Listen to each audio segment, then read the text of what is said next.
Assalamu alaikum wa rahmatullahi ta'ala wa barakatuh. Bonjour. Donc toujours avec les suites particulières, on passe à la suite UN définie par UN plus 1 égale F de UN et je commence par la propriété suivante. Donc soit UN, la suite réelle définie par U0 appartient à I, et UN plus 1, c'est égal F de UN, quel que soit N appartenant à N. Donc, si les trois conditions suivantes sont vérifiées, alors je peux dire que F de L, c'est égal à L. Donc, si F est continu sur I, la première condition, F de I est inclus dans I, c'est-à-dire l'image de l'intervalle I par la fonction F est inclus dans I.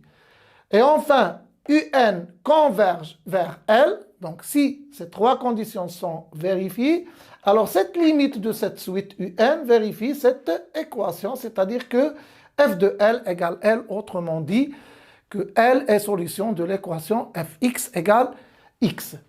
Donc pour mieux comprendre la propriété, je vais proposer un exemple simple. Donc il s'agit de la suite UN définie par U0 égale 1 et UN plus 1, c'est égal 2 sur 3 UN plus 1. Donc, je vais considérer la fonction f définie sur l'intervalle I égale moins l'infini 3 par fx égale 2 sur 3x plus 1. Alors, par la définition de f, je peux dire que UN est défini comme suit. Donc, U0 égale 1, elle appartient à l'intervalle I, qui est l'intervalle moins l'infini 3, et je peux dire que UN plus 1, qui est égal à 2 tiers UN plus 1, ce n'est autre que F de UN, puisque F de UN, c'est 2 sur 3 UN plus 1. Donc UN plus 1, c'est égal F de UN. Donc c'est-à-dire, ma suite ainsi définie, donc elle est de ce genre, c'est-à-dire j'ai U0 qui appartient à l'intervalle I et j'ai UN plus 1 qui est égal à F de UN. Donc, je dois vérifier les trois conditions, c'est-à-dire la continuité, F de I inclus dans I et UN convergent, pour pouvoir dire que la limite de UN, c'est solution de l'équation Fx égale X. Bon, le fait que F est continu sur I, c'est évident, puisqu'il s'agit d'une fonction polynôme, donc elle est continue sur R, en particulier sur l'intervalle I, qui est l'intervalle moins l'infini 3. Ensuite, je peux calculer f de I, puisque la fonction f est continue strictement croissante, sa fonction dérivée, ce n'est autre que la constante 2 tiers, c'est positif, donc c'est strictement positif. Et donc, je peux dire que f de I, c'est f de l'intervalle moins l'infini 3, donc c'est la limite lorsque x tend vers moins l'infini de fx et f de 3.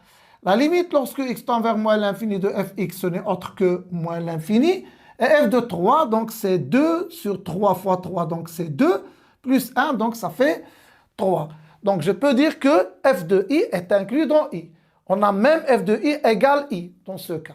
Mais ce qui nous intéresse, c'est tout simplement que f de i doit être inclus dans i. Bon, reste maintenant à montrer que UN est convergente. Pour montrer que UN est convergente, je dois montrer qu'elle est croissante majorée. Donc, puisque toute suite croissante majorée est convergente. Donc, la suite UN, je peux montrer qu'elle est majorée par 3, bien sûr, raisonnement par récurrence, et je peux montrer aisément qu'elle est majorée, qu'elle est plutôt croissante en calculant UN plus 1 moins UN et en montrant que c'est supérieur ou égal à 0. Donc, je peux dire que UN est croissante majorée par 3. Donc, elle est convergente. Donc, F est continue sur I. F de I, elle est inclue dans I. La première condition, elle est là.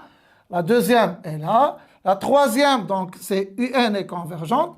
Donc, je peux dire que si L est la limite lorsque n tend vers plus l'infini de UN, alors f de L égale L. Ça veut dire, alors L est solution de l'équation Fx égale X. Donc, en résolvant cette équation, qui est une équation de premier degré, donc facile à résoudre, je vais trouver que L, c'est égal à 3. Et donc, je peux dire que la limite lorsque n tend vers plus l'infini de UN, c'est égal à 3.